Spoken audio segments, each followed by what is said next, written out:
Hi, today we're going to teach you on how you can receive or send fax online without having hardware. Before we start, please don't forget to like and subscribe. Now let's begin. And yes, fax are still being used till this day. But the good thing is we don't need to buy or acquire new hardware for that.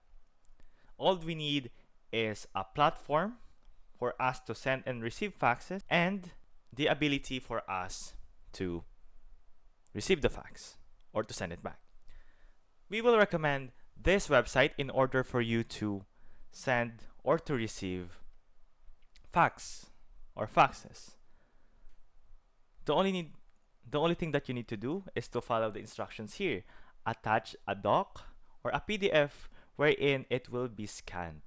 And after that, a confirmation code will be will be presented. And the procedure goes like this. Let's say that you are the receiver of the fax. The procedure goes as follows.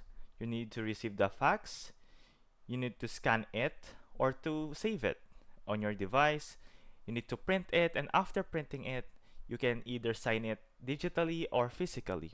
After that, you need to scan that document, save that document, and to send it back to the sender.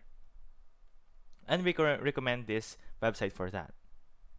And basically, after having that file, you can now send that file to the sender that you're having interaction with, or vice versa. What you need to do if you are the sender is to give out the document. After that, send it to the receiver. Let them do the procedure as follows, like print it or to save it. Then you need to sign it digitally or physically, scan it, and send it back to you. And that's how you can still use fax in today's time. I hope this video helped, and thank you for watching.